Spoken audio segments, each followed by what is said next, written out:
I think parents have to grab their child, give them a hug, and say, I want you to say this. We are safe. I am safe. We are safe.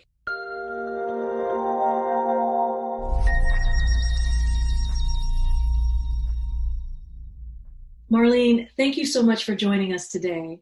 Because of the COVID-19 global pandemic, families everywhere are increasingly under an enormous amount of strain on a number of fronts. Many families are struggling financially. What impact is that having on kids? So if the parents financially, their circumstances have changed tremendously just by being home and dealing with the pandemic.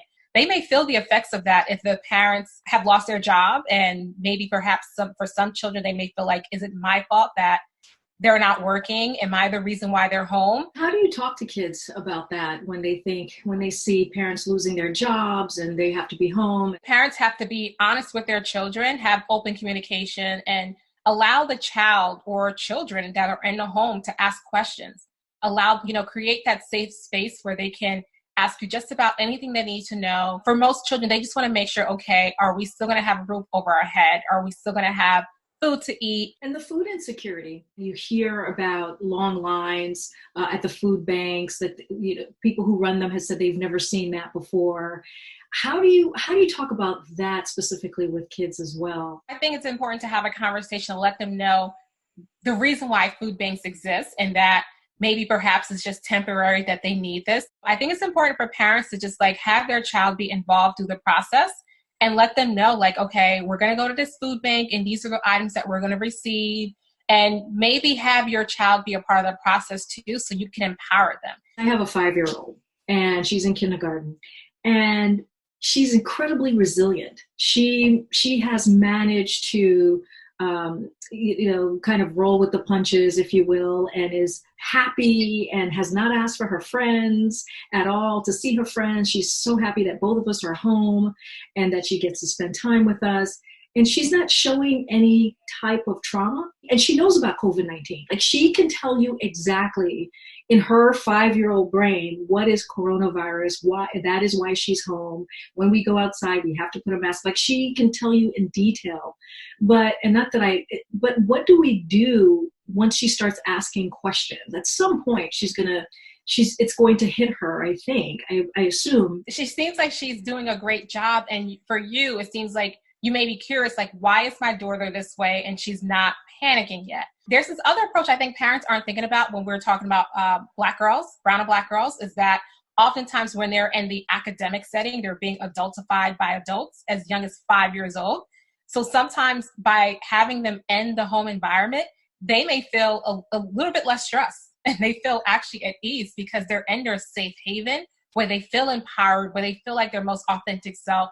So for her being home, she may feel like, well, I'm in a safe environment. I'm good. I'm home with mommy. I'm good. I don't need to be outside. And considering the fact that she understands what COVID-19 is, she may feel like, well, I have to be home because right now this is going to be safer for me rather than being outside.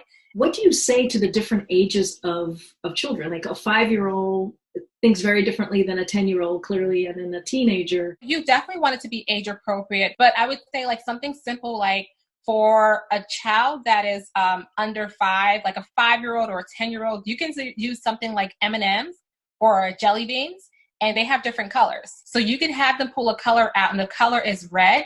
You can ask them, okay, in the past week, have you been angry about something regarding COVID-19? Pull out the yellow one.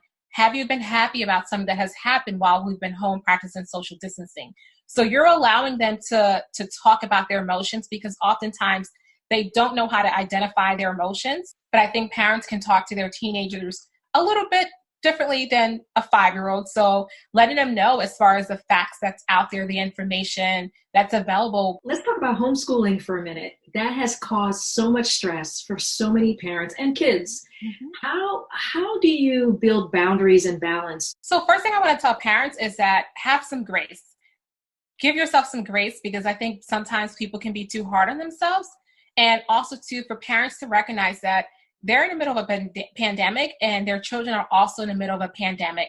Create structure, create a schedule. Children need structure, especially if they are younger and they cannot do their work independently.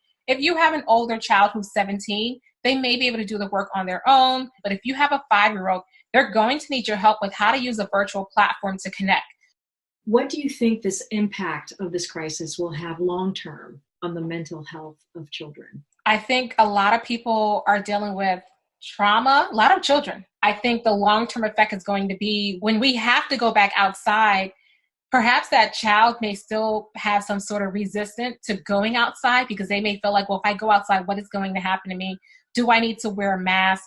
I'm scared to go out. And what if I contract some sort of virus? What should families be looking out for when we're talking about potentially long-term mental health issues for kids? You want to look out for somatic symptoms, such as like if they're having headaches, stomach aches, aches and pains anywhere that are abnormal. So things that you're not used to seeing. If you notice your child is restless, if you notice poor appetite, if you notice your child is hypervigilant or increased anxiety or shortness of breath, lack of attention, like they're not paying attention. So if you notice any changes in your child's behavior that is going on for at least a week or two, then it's important for you to, at that moment, reach out for help, contact a therapist. If you could tell all the parents out there to do or say one thing to their kids during this time, what would it be? We are safe. I think parents have to grab their child, give them a hug, and say, I want you to say this. We are safe. I am safe. We are safe. Like for the child to just say those words. Oh, thank you so much. Those are beautiful, beautiful words. And yes, we are safe. Marline, thank you so much for joining me today. Really appreciate your expertise and your knowledge